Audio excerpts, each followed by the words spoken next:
Good evening. It looks like we have a lot of people filing in right now. So I want to give you a chance to get in our Zoom room and get settled in.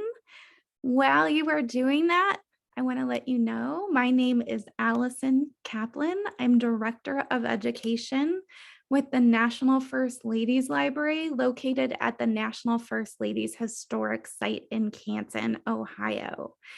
We are broadcasting through Zoom webinar this evening.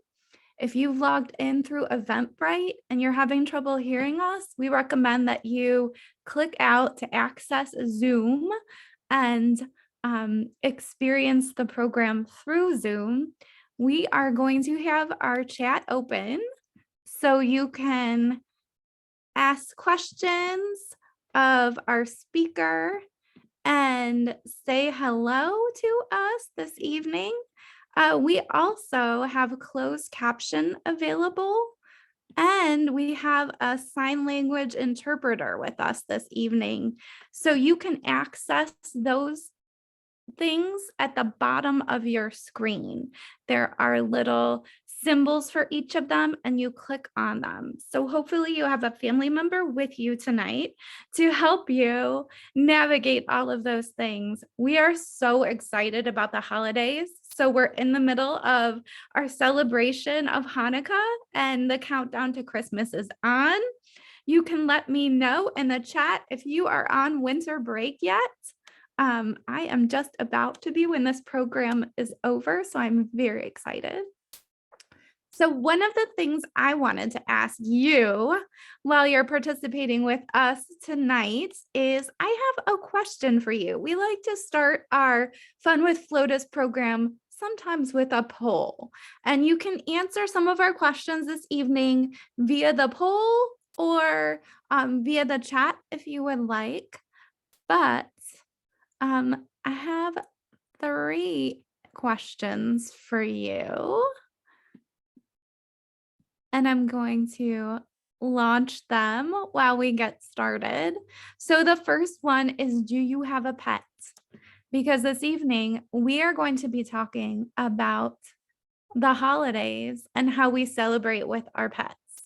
So you can let me know if you have a dog, a cat, a pocket pet like a guinea pig or a gerbil, a fish, a reptile, a lizard, a bird.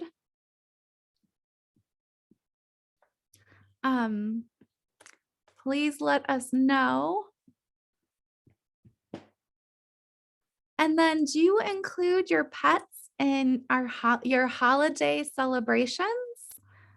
Yes or no? And then the other was down there. I think you can say, no, I don't have pets. So, and how do you include your pets in the celebration? Do you give them gifts? Do you include them in holiday card pictures? Do you decorate their spaces? Do you feed them special meals, or you dress them in holiday sweaters? And while we're doing that, I just wanted to ask our sign language interpreter if you can pan out a little bit so we can see your hands a little bit better. We're getting some feedback from our audience. And so we're glad that you are all utilizing these services. That's wonderful. And please continue to give us feedback if you have questions. And I am loving to see that there are so many people logged in with us this evening. And I am giving you another second or two to finish up that poll. And we will wait 1 second, and then we will launch our poll. And then I'll introduce you to our guest this evening.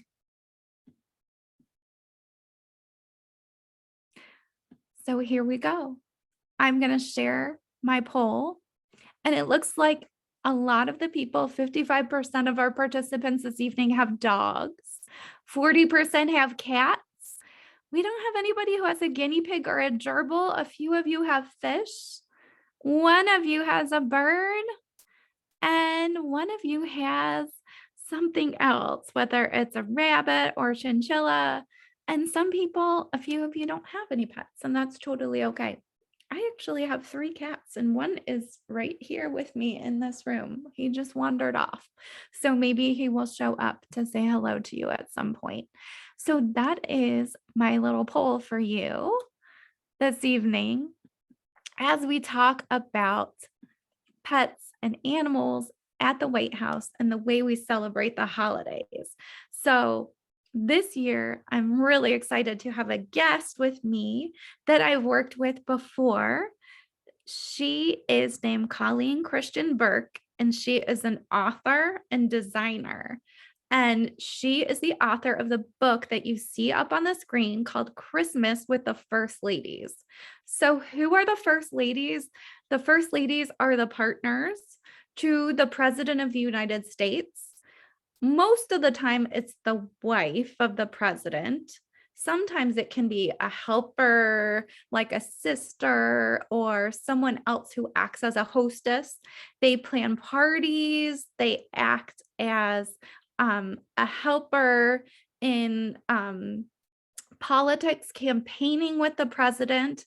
And sometimes they have a social cause, something that's special to them that they adopt, that they want to promote, like living healthy or supporting people in the military. So that's just a little bit about the First Ladies. And I am so excited to have Coleen here tonight. She's going to tell you a little bit about what she does and a little bit about the history of pets at the White House and how they help celebrate the holidays. And then she's going to read to you a very special story about White House pets. So I am going to mute myself and turn off my video, and I'm going to welcome Coleen. So hi, Coleen. Hi, everybody. My name is Coleen, and I am so happy to be here with you guys tonight. I also love pets. I have 2 dogs, and I hope they're going to be quiet for this presentation. Their names are Lenny and Leo. And I also love history, and I've been very lucky. I was able to go to the White House as a decorator. That is what I do for a living, along with studying history. And when I was there as a decorator, I did learn about first pets. So I'm going to show you some slides first about my time in the White House, and then we'll take a look at some really fun, furry first pets. And my screen seems to be stuck. 1 second.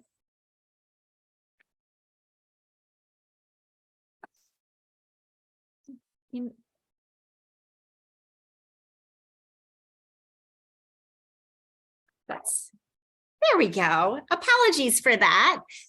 So here I am at the White House, and this is actually the party room.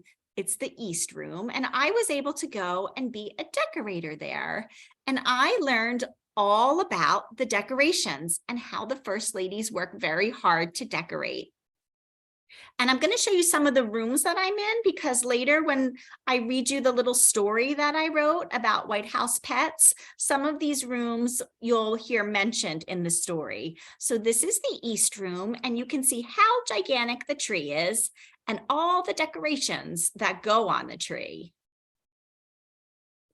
And here I'm packing up some ornaments that I worked on, and they're going to go to the Blue Room. And the Blue Room is actually where they keep the biggest tree in the White House. It's 18 feet tall, and that's called the official tree, is in the Blue Room. And you'll hear about the Blue Room in our little story also. And this is me up on some scaffolding. I was very lucky to get to climb all the way to the top of that to work on hanging some ornaments. And you might wonder, why do the First Ladies and why does the White House get all decorated for the holidays?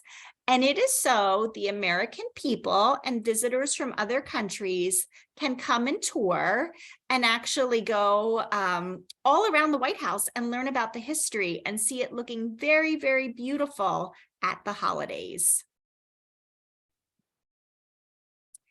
And one of the things that the first ladies do is they will pick a different theme that they will work with. And this year was a red, white, and blue theme. So you will see the flag that I'm working on. It's a scarf that I'm putting into the greenery there. But interestingly, behind me are the stairs, and those stairs go up to where the president and the first family and the first pets live. So no one else is allowed to go up those stairs, but the family can always go up there. So those are some pictures of me decorating at the White House. And when I was decorating, one of my very first, most fun days was when I got to meet these two, Sunny and Bo, and they are the Obama's dogs. And they are super, super sweet and super, super fun. And what I learned was that the first dogs like to be part of the decorating. They like to be part of the fun. So when the first ladies are planning the decorations, oh my gosh, they can start planning as early as February. And one of the things that is very popular today in modern times is to work the first pets into the decorating. How would they do that? My gosh, look here. We have a gigantic bow. The fake bow has the red collar on. That bow is made out of ribbon, and the real bow is in the front. And what we found is that people of all ages love to see the first pets in the holiday decorations. And when I was lucky enough to work as a design partner with Mrs. Obama and the Obama administration, Mrs. Obama loved to see if their Sunny and Bo can be created in all different ways. So this Sunny and Bo were made out of ribbon. They were also made out of bottle caps. They tried to be very, very creative, and it became very, very popular. I know you guys know what a scavenger hunt is when you search all around looking for something. In the White House, they would hide Sunny and Bo ornaments in every room. And so if you were taking a tour, you would be going through and trying to see if you could find the secret Sunny and Bo ornaments hidden as you walked through. Here's another picture of a different year with Bo. And he's wearing a Santa hat, and that little rascal, he has some Christmas lights on him. But they were just very, very fun ways to look at the first pets. And this year, this was the year that I worked on it, we see that Bo is in front of the choo-choo train, or actually that's Sunny, and Bo is off to the side.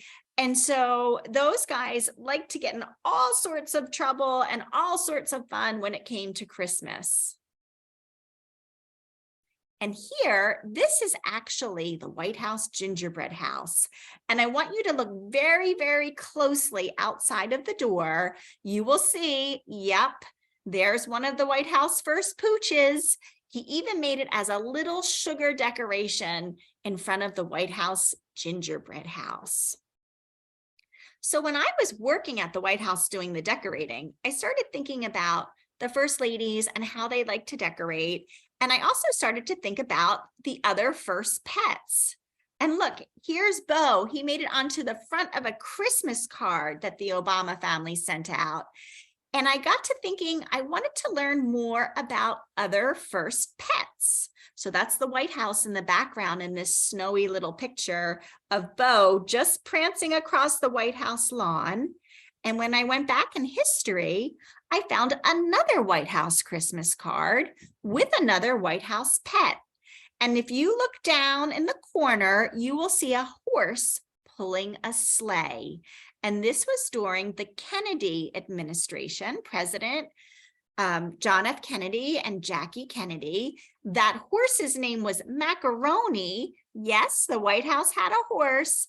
And riding in the sleigh, you can barely make out the people, but that is the back of Mrs. Kennedy, and John and Caroline, her two children, are in the sleigh with her. So here we have another Christmas card many, many years back with a first pet. And the next slide, I think the next two slides I want to show you is just how they save things at the White House and it becomes part of our history. So here's that very same sleigh that Macaroni was pulling across the White House lawn, and another first lady is using it as a decoration. And you have to look really hard to spy this first lady. She's wearing a red dress and she looks very, very tiny next to a tree. So if you look directly past the sleigh, you will see First Lady Nancy Reagan, and she looks like a tiny little doll because the trees are so big.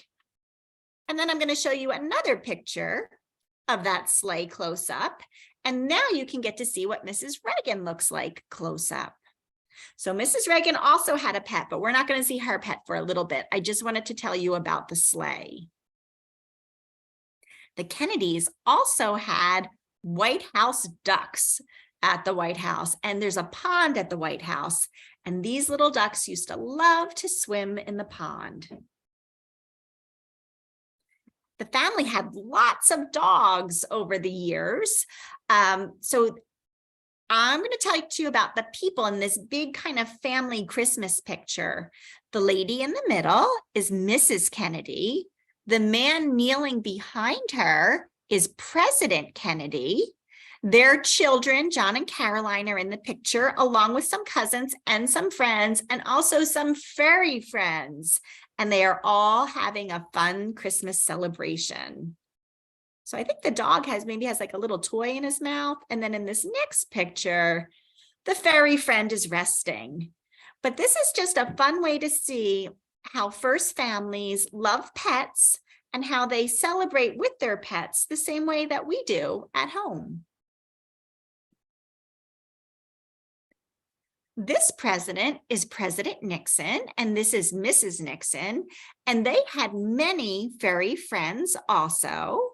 And I don't know which dog is which in this picture, but I'm going to tell you some of their names so you can get an idea of how first families name their pets. We have King, Timahoe, Vicky, a little bit more of a simple name, and Pasha. This president, we got our slides a little bit out of order, came before President Nixon. This is Lyndon Johnson, and he's holding two little puppies, and I think these puppies are beagles. And I bet they're brothers or sisters, or a brother and a sister. And this room that the president is sitting in is the Oval Office. That's where the president does his work. Jumping ahead to Nancy Reagan, remember we saw her with the sleigh. Now we see her holding her little dog. Her dog is Rex, and this is the White House gingerbread house. And the gingerbread houses are very, very fancy, and they're very, very big these days. And they are always in this room, which is called the State Dining Room. And in fact, they always are placed on that table. Here we have President George Herbert Bush. I always have to remember their names because of course his son was a president also, but he's playing with two little puppies. The Bushes had a dog that they loved very, very much named Millie. And when they were in the White House, Millie had puppies. So there were some presidential puppies playing on the White House lawn. President George Herbert Bush was married to this first lady. Her name was First Lady Barbara Bush. She is reading a story. That was a cause that was very important to her. Mrs. Bush always wanted everyone to be reading, and she wanted to read stories to children, and she wanted children to read themselves and parents to read to their children. And who is she reading to? Well, that's her little dog, Millie, the mom of those puppies. So Mrs. Bush loved reading, she loved Millie, and she also loved, as a hobby, needle pointing. And so one year for Christmas, she made a needlepoint ornament of Millie that hung on the tree. How cute is he or she? It's Millie. So as I mentioned, President George Herbert Bush had a son named George W. Bush, and this is the dog Spot, who belonged to George W. Bush. And I just think it's so fun that a White House pet can play fetch on the White House lawn. One of the things that I learned when I was decorating the White House, and also when I was studying the history of the White House, what's really special about the White House is that it's a very important building in American history, but it's also the home of the first family. So while there are lots of important government events that happen at the White House and lots of big fancy parties, there are also a lot of private moments where first families spend just their days. They're normal like you and I think their pets are a way for us to see just how normal they can be. So the Bushes, in addition to having Spot, had Miss Beasley and Barney, and they did something that was very interesting. Shortly after 9/11, which I'm sure many of you know about, was a terrible tragedy that happened to our country, they stopped having tours at the White House for security reasons. But they still wanted the American people to see the White House at Christmas. So they started making these little videos, and the videos were of Barney and Miss Beasley running around the White House. And I'm going to play one of them for us now. Jingle all the way. How funny is that? So sleigh, jingle bells, jingle all the way. Oh, what fun it is to ride one horse open sleigh, sing through the snow in a one horse open sleigh. All the fields we go, laughing all the way. Hills on Bucktail Creek, picnics bright. What fun it is to ride sleighing song tonight. Oh, jingle bells, jingle all the way. Oh, what fun it is to ride in one horse open sleigh. Jingle bells, jingle all the way. Oh, what fun it is to ride in one horse open sleigh. Hey! And a real famous cat, all dressed up in red, and he spent the whole year working on his sled. It's the little Saint Nick.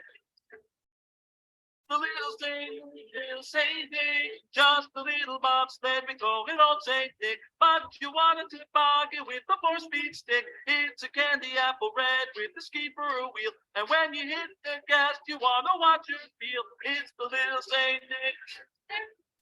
It's the little Saint Nick, little Saint Nick.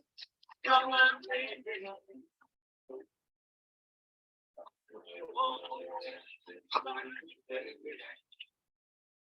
So I just wanted to show you that because that's an actual real first pet running around the decorations, and you get to see just the way a dog's eye view of the decorations. You can see it right from the point of view of the little furry friend running all around the White House. And some of the rooms that he was running through, I saw Sonny and Bo run through. So it really got me thinking about first pets. Oh, hi, And here's Barney. the second one to watch. This is Barney. He's going to go find some decorations.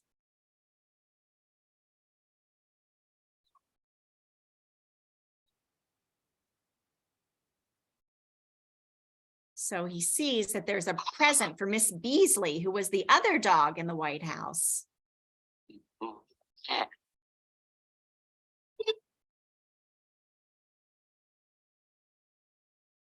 And this is the state dining room. This is where all the fancy parties are. And the lady holding Barney is First Lady Laura Bush. And there she is.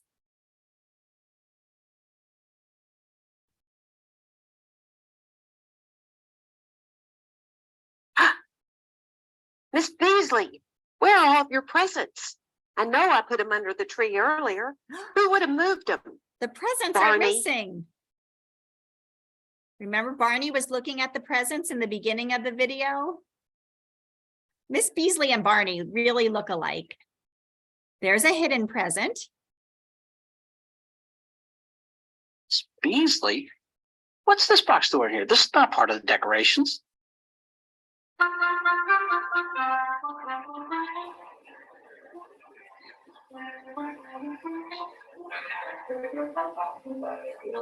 Hey, did you put this gift here?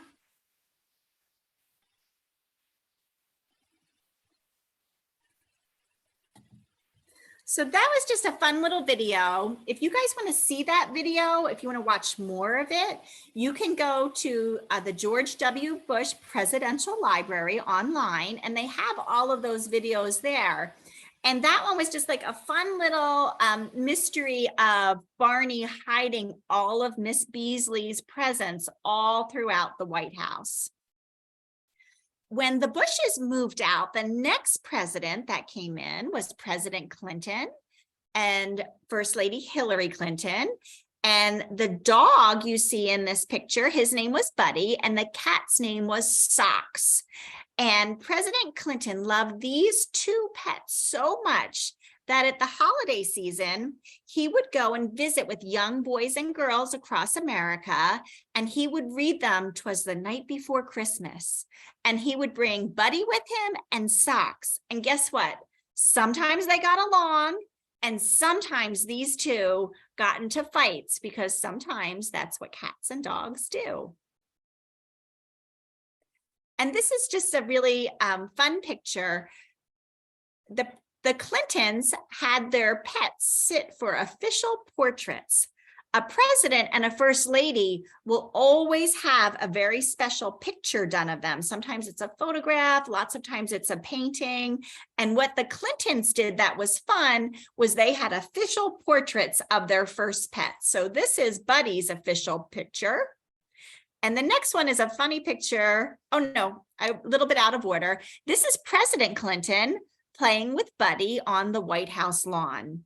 So you can imagine that being president or first lady is a very, very important job.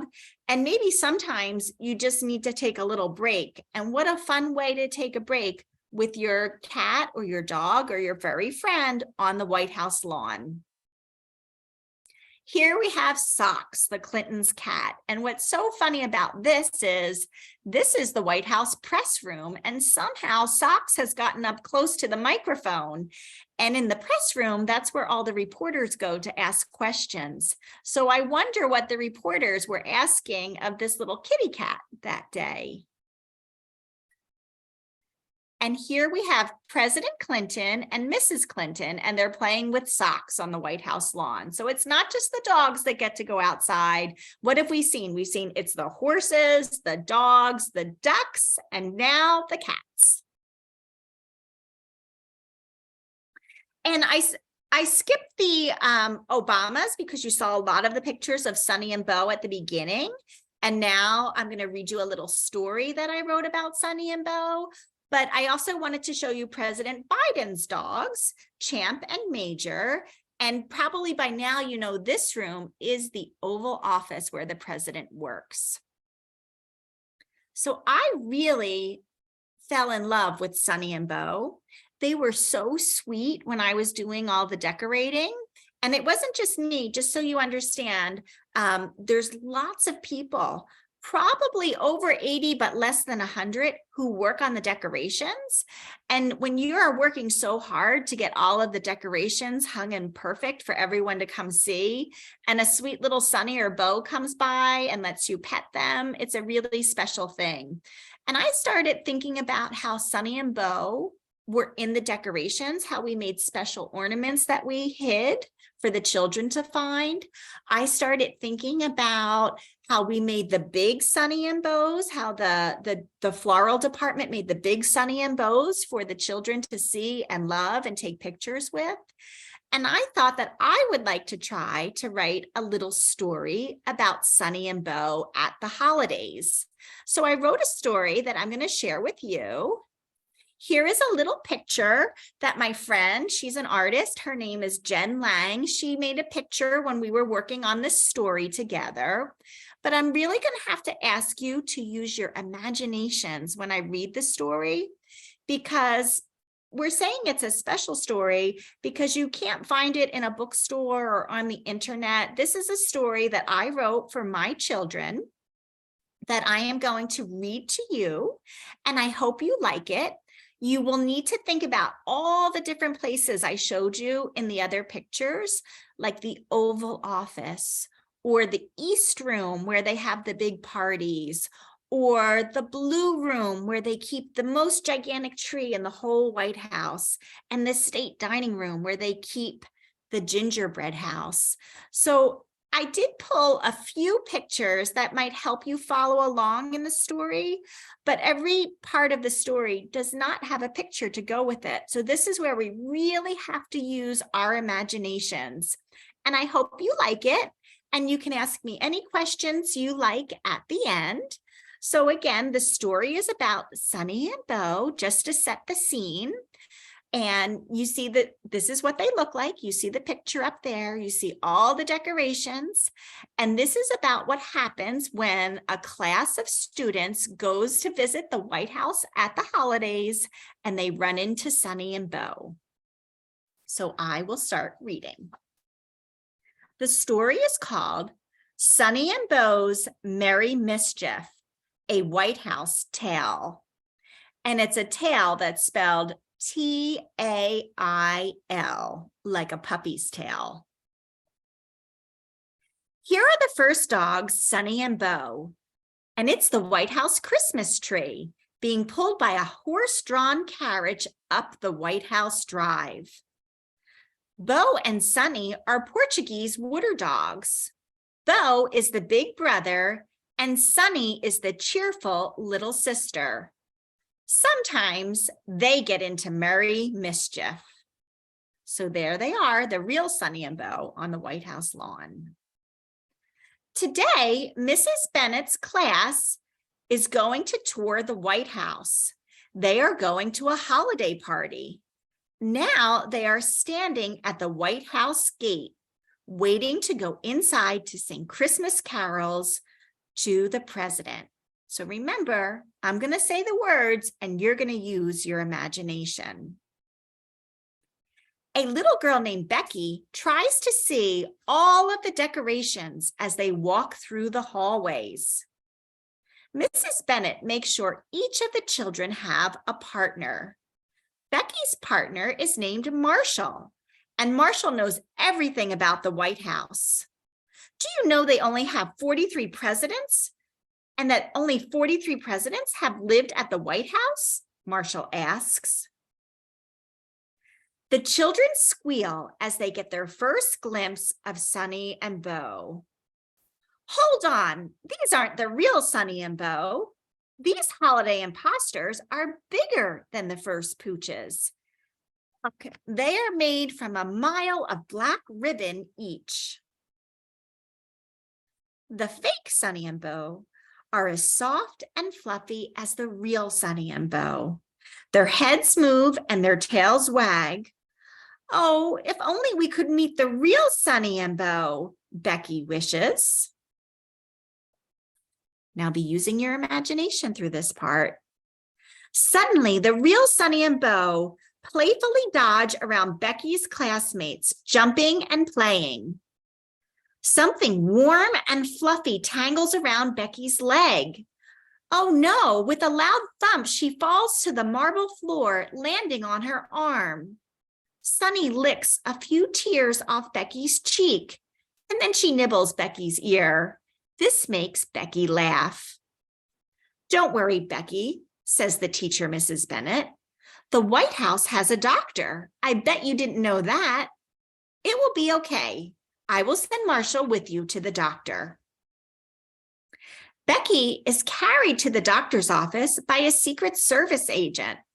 The Secret Service agents, they have the job of guarding the president during the party, and actually, they guard the president and his family all the time. Marshall starts making faces at Becky, and even though she has hurt her arm, she starts to giggle. Rest here, and the doctor will be with you soon, the Secret Service agent says as he leaves. With a whoosh, Sunny and Bo run into the doctor's office and start jumping on Becky and Marshall. It's okay, girl, Becky says to Sunny. I know you didn't mean to hurt me. Hey, wait, says Marshall. I think they want us to go with them. Sunny, Bo, Marshall, and Becky peek into the hall. It is empty. Marshall looks up and down. I know the Oval Office is around here somewhere, he says. The Oval Office is the president's office, Marshall explains. Sunny and Bo run into the hallway and into the Oval Office. Becky and Marshall follow, and suddenly they are looking at the president's desk. And that's the picture we are looking at.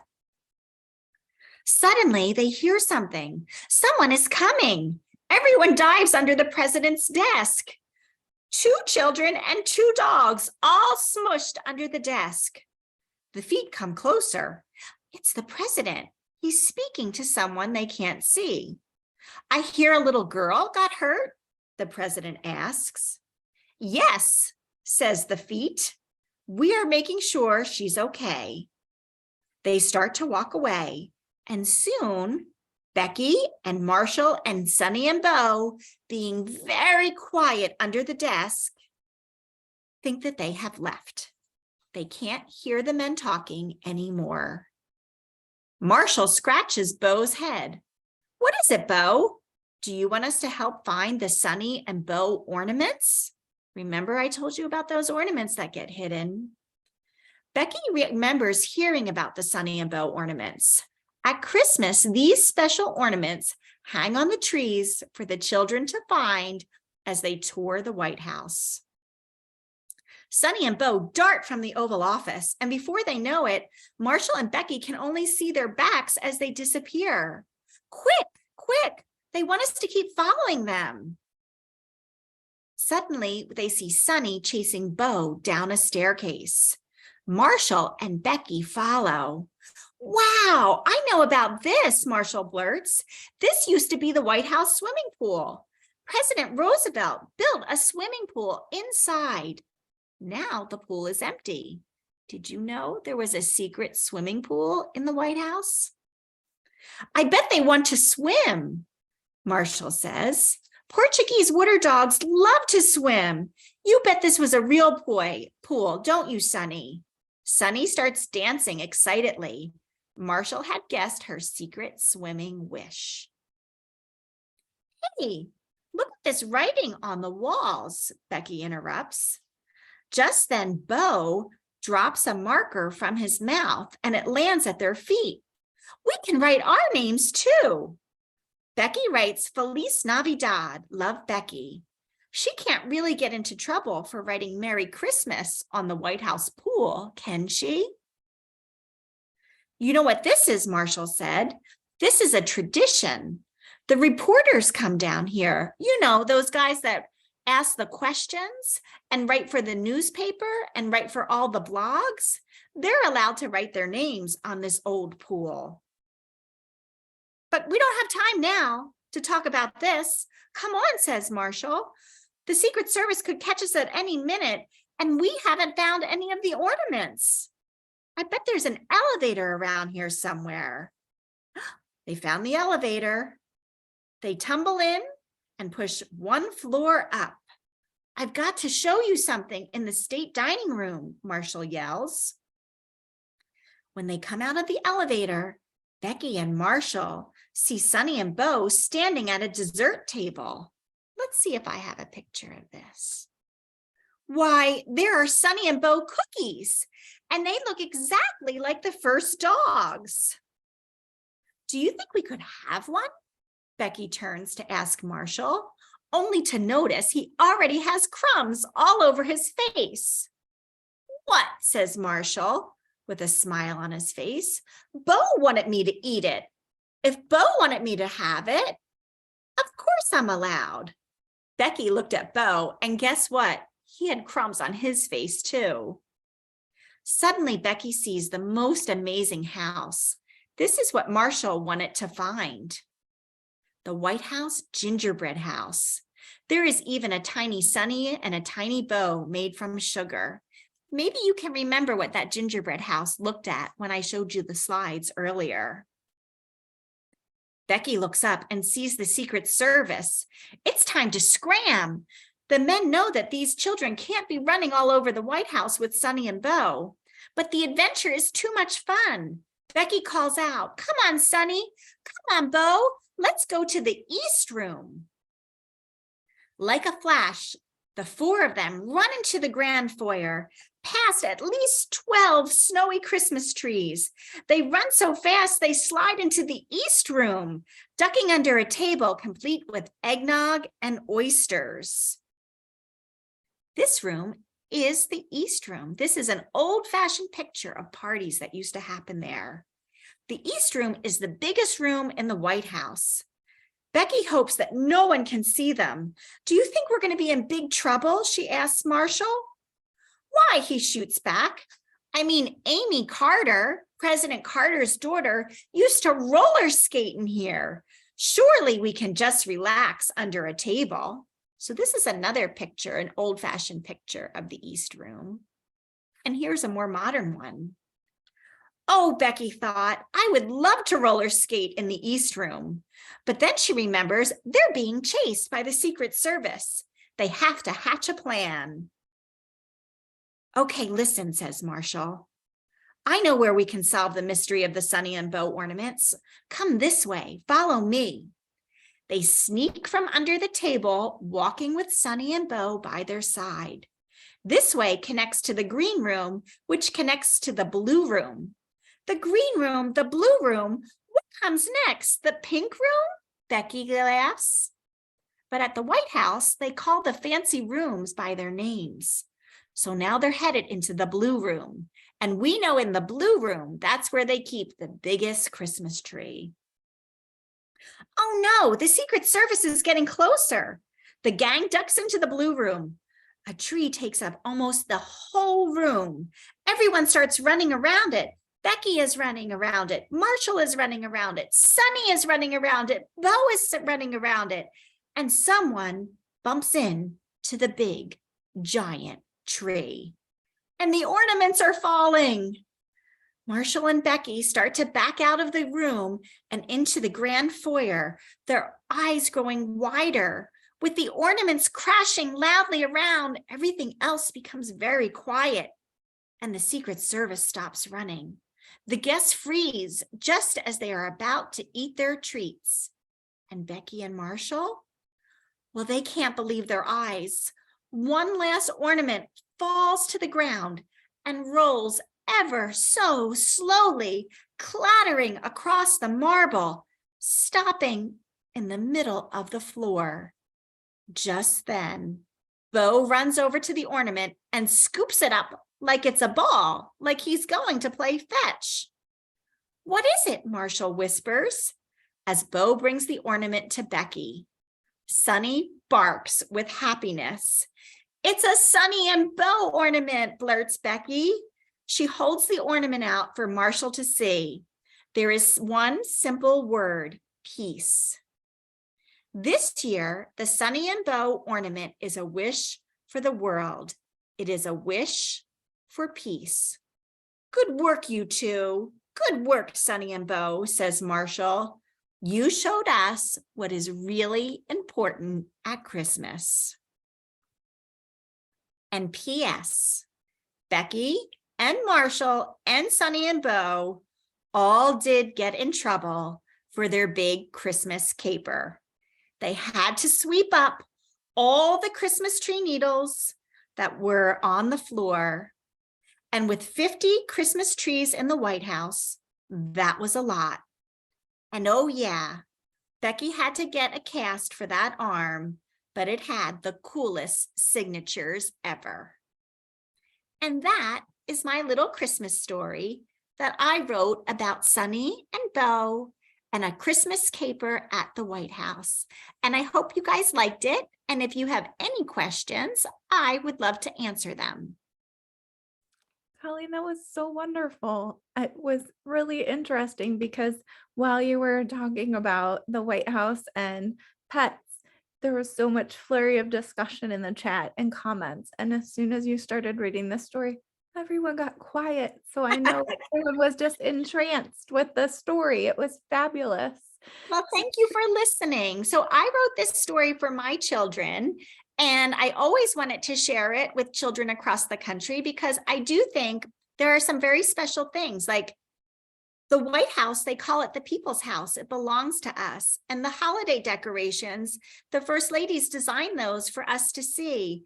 And the first pets are lovely. So I wanted to share all of those things with children across the country. And I know now with Zoom, we even get children across the world. So what a treat for me to be able to read it to you.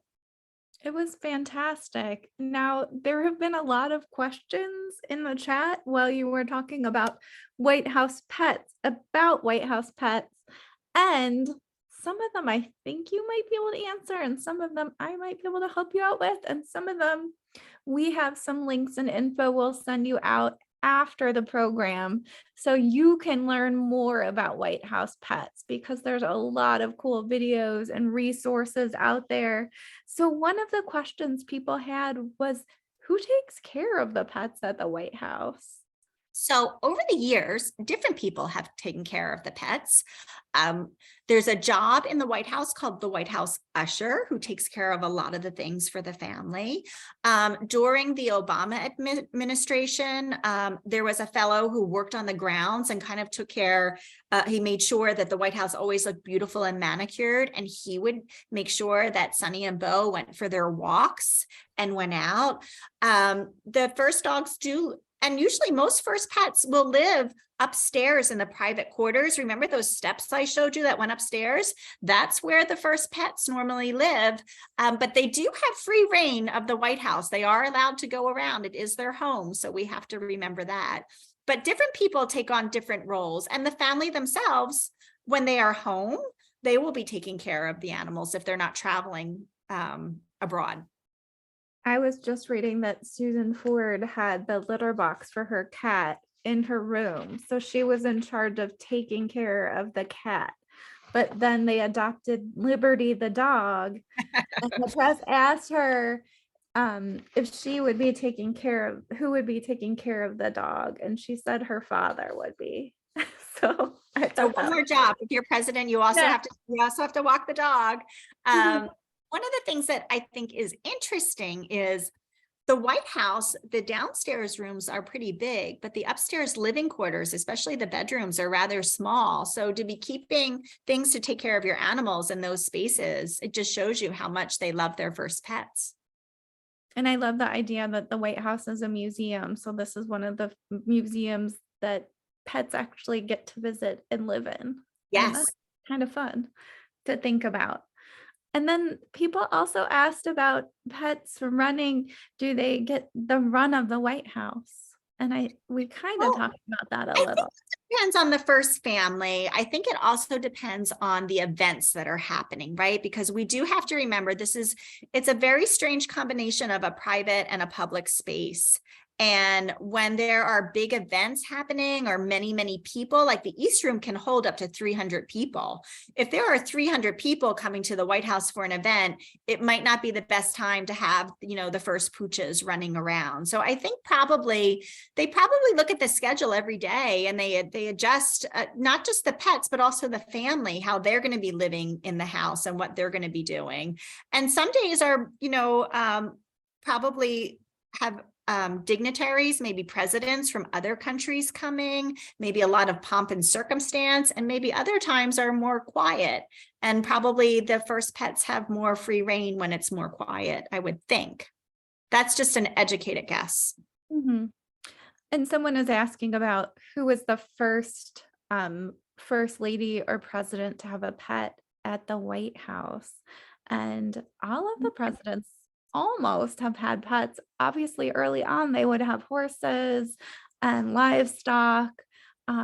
So I think it's pretty early, but I wonder, Coleen, if you had a favorite White House pet or any early White House pets that were interesting to you in your research. Well, I know the Roosevelts had a lot of pets, and actually the Kennedys had a lot of pets too. So one thing that's very interesting is like pets are a way that we can connect with our presidents and our first ladies and our first families. It gives us like a little bit of a window into what they are, what what their family life might be like. But I believe it was Teddy Roosevelt who even had a pet snake at the White House. And then I'm pretty sure it was his daughter Alice who actually brought a horse like into the East Room, if I'm remembering that story correctly. Alice had the snake, Yep. and then Archie was sick, I think, at one point, and so they brought his pony into The White House. to Yeah. visit him when he was sick, to cheer him Yeah. up. To cheer him up. So, and then I do love that, that Macaroni pulled that sleigh across the White House lawn, and that the Kennedys had ducks in the pond. Like, those things just seem like, to me, like a very special way to live in the White House. I have, so my favorites, obviously, someone mentioned that a raccoon lived at the White House. So Rebecca the raccoon, the Coolidge's pet, is really fun and interesting, and was actually a gift for them to eat for Thanksgiving. Here. It would send turkeys and livestock and all sorts of animals. And the raccoon became a part of their family. They even tried to adopt another raccoon to keep her company, but that raccoon ran away. But it became a part of the White House. And then the other one was Pushinka, the dog that was a gift to Caroline Kennedy from Soviet Chancellor Khrushchev. And they checked, usually you get a dog and the vet checks for fleas. They checked that dog for bugs because they were worried that it was a spy. Right. So that was another interesting story. And that dog came from family members who were actually the first dogs to go to space. So that was pretty a cool, interesting story. So there's so much to learn about White House pets. And Go ahead. one thing I was going to say was that Beau was a president, not a president, was a present. He was a gift from Ted Kennedy to President Obama. Ted Kennedy was, a senator, for a United States senator for many, many years. And his brother, of course, was President Kennedy. So I thought that was very interesting, to get it's a pretty big responsibility to give somebody a dog. You need to make sure they really want a pet, but, Ted Kennedy did give Beau to the Obama family. And there have been some really interesting gifts besides raccoons. There have been alligators who have visited the White House, exotic pets that had to be donated to zoos. So a dog as a pet is almost a pretty tame gift. So civilized. Yeah, the responsibility. But there was another question. I don't know if you know the answer to this one, but I know we've talked about doctors visiting the White House, but we're veterinarians that visit the White House and care for the animals there. Well, I don't have firsthand knowledge of this. I would assume that is the case, because normally our first families, given like the security issues with how they travel, they're not, I don't think, going to a veterinarian's office and waiting in a waiting room to be seen. My guess would be that they are, a veterinarian has been to the White House many times, but that is just a guess. And I think that was all the questions we had in the chat. You sort of talked about what inspired you to write a story about your experiences at the White House and wanting to create a story for your kids. Do you have recommendations for kids who want to write a story themselves about how to get started and what to do? So I think I have a couple of things that I would share with you. Write about what you like think about a story that interests you. And also the most important thing is just not to be scared.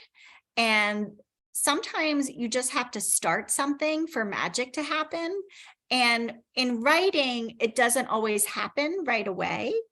Sometimes you have to write and work on it, but if you try hard enough, at a certain point, your story will come together. or sometimes it comes together really fast. So this little story did come together fast for me, but then I worked on it hard. You do revisions, you edit it. It was funny. One point someone said to me, do you think it's believable that Sunny and Bo aren't talking? And that struck me as very funny, because I thought it seemed not believable that Sunny and Bo would talk since they were dogs. But sometimes it helps if you have a story to tell a story to someone else, and you can see where it's working and maybe where you want to work on it a little bit differently. But I can remember being a young girl, maybe in 3rd grade, and I was writing a story about a pie that got stolen. And I just kept writing the same story over and over again. I probably wrote it like 100 times. And this was in the olden days when we didn't have computers, and I was writing it out by hand. And what I do know is that writing can be super fun and super magical, and sometimes it can be hard work. So you just have to stick at it. But I believe that everyone can tell stories. I believe we're born to be storytellers, that's how we connect to each other. And so I would encourage everyone to try their hand at least telling one story, at some point in their lifetime. Well, Coleen, thank you so much. This has been fabulous, and I hope that people who who create stories about their pets will share them with us. We would love to hear them. So thank you so much Well, for. I have one other thought too. So sometimes people want to write stories, but then there's this whole other job where people illustrate the stories and do the artwork. And some people are talented and can do both, but maybe if you don't want to write the story, maybe you would like to team up with a friend and draw the story. So if you guys do write any stories and share them with Allison at the First Ladies Museum, I would love to see them too. And I want to encourage people. I have my cat Lloyd here today with me, and we have made these really cool. If you aren't a story writer or illustrator, but you're a crafter, Coleen is lucky to have multi talents related to crafting and writing stories. In our Wakelet page that we're going to share with you, we have a family guide that has all sorts of activities inspired by the holidays at the White House and the First Ladies. And there is an activity where you can repurpose an old t-shirt and make a toy for your dog or cat. And if you don't have a pet, much like the First Ladies, you might have a special cause. You might want to give these to a charity or to a place that works with animals, like an animal shelter. So that's a super fun activity. And there are a lot of other resources in that guide, as well as links on our Wakelet page. We will share a video of Willow the cat with Dr. Jill Biden walking through the White House, as well as some of the videos that we saw this evening of the Bush family and Mrs. Beasley and the other dogs. So those are some resources that we will share with you so you can extend your celebration of the holidays at the White House. And again, we want to thank Coleen for joining us this evening. She has joined us for a few other programs in the past. If parents or caregivers are watching, those are accessible via our YouTube page. If you want to learn more about Christmas at the White House, Coleen's book is such a great guide, and it's full of not only history and photographs, but recipes and hands-on activities that you can do as well. I really enjoy it, and I highly recommend it. So we're excited about that. So we want to thank Coleen for joining us. And we also want to thank Joan, our interpreter this evening, for joining us and helping to share the program and make it more accessible to everyone. So thank you, everyone. This has been a fabulous program. We're so happy to wrap up the new year with you, and we have so many cool things planned at the National First Ladies Library and the National First Ladies Historic Site in the new year. So we hope that you will join us again soon, and stay safe and have a wonderful holiday, and stay warm if the snow is coming to your neck of the woods.